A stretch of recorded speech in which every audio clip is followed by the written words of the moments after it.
Due to my long history of health problems, which included multiple autoimmune disorders, I had to endure multiple surgeries.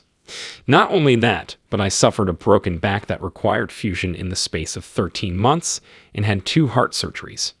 While waiting for brain surgery to remove a tumor that was discovered on the same day as the cardiac ailment, the patient had a fractured spine while recovering from the procedure.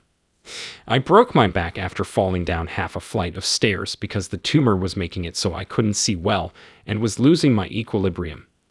After my spinal fusion surgery, I developed an infection and started leaking cerebrospinal fluid via my nose while hospitalized. The doctors informed me that I would need to have brain surgery right after my other procedures since I could not afford to wait for my bodies to heal. This is all brought up because I had a standing dinner and had previously told my husband that I would never want to be resuscitated in the event of my death. This was in response to my terrible suffering and the low quality of my existence. No, I do not want my wife resuscitated. I even had my husband rehearse saying it. I was dead set.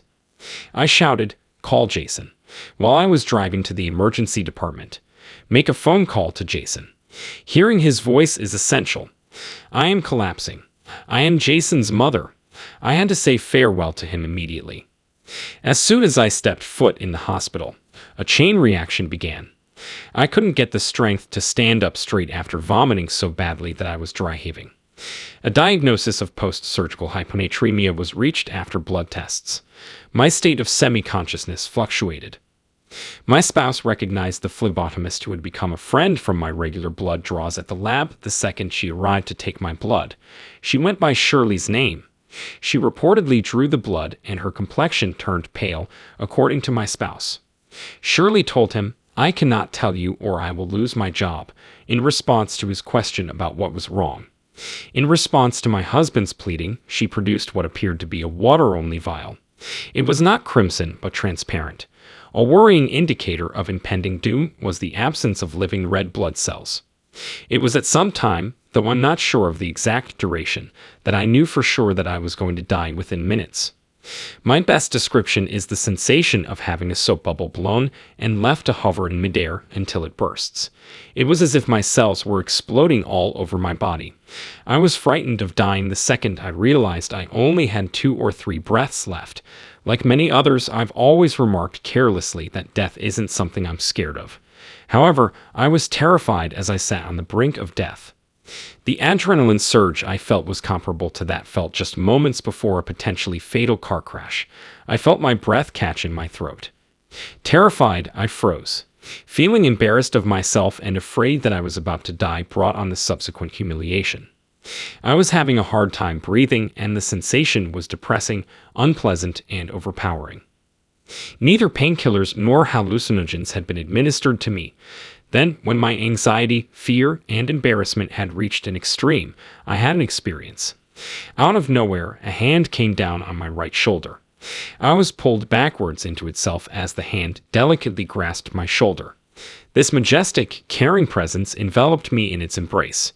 Neither a tunnel nor a journey existed. My terror and anxiety vanished as if they had never happened.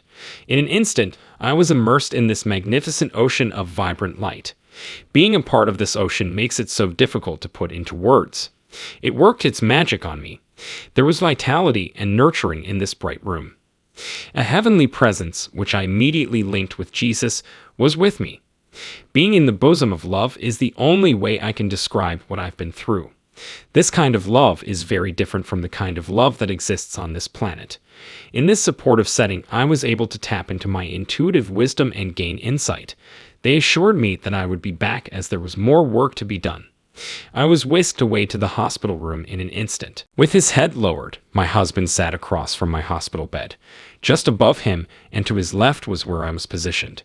My lifeless form lay on the bed. In the entryway, I also noticed a nurse. The woman spoke firmly to my husband, calling him Mr. Winter, and asking if he wanted the dinner enforced. Oddly enough, I remembered that I had practiced telling him, "No, let her go. Say yes, say yes." I whispered into his ear. He looked up out of nowhere and exclaimed, "Yes, make every effort." Everything went dark like if I were under the influence of some kind. It wasn't until I woke up a few days later that the 6 days I'd spent in the hospital really hit me.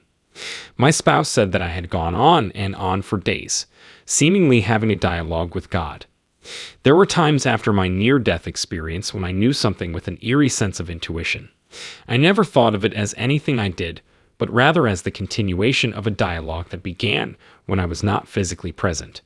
I can say from personal experience that our consciousness does not flinch, not even for a split second, when the body vehicle is let go. Even though I'm hesitant to talk about this, I feel forced to since it happened, and these things are a part of the work I return to do.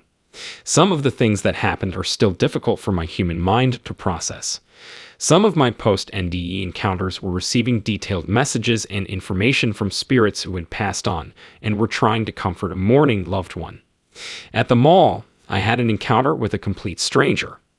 Math and physics also piqued my interest immediately and kept me going. Many books were devoured by me. I grasped the argument and could provide more details. Numerous literature on ancient Indian philosophy, including the Mahabharata, the Vedas, and the Upanishads, were read by me. A living field, the Akashic field, the Higgs field, the unified field, ether was what I felt myself to be. Going a step further, I saw all things as sentient beings with consciousness, and people as holographic fractals of the Supreme Source, taking shape according to our resonance frequency. Intimate, spiritual encounters with sentient animals also occurred, and these encounters often went against human logic and expectations. They wouldn't make much sense if I hadn't recorded them. The more I meditated, the more I'd realize that the location one goes during transcendental meditation is identical to the place I experienced in my NDE. So meditation is an important part of my life for the well-being of my mind, body, and spirit, as well as for being ready for the trip that starts after this body dies. This one is essential and has had an everlasting influence on me, but there is so much more, including another near-death experience. That concludes our look at today's event. Leave a comment telling me what you think, as usual. Take care and may blessings follow you until our paths cross again.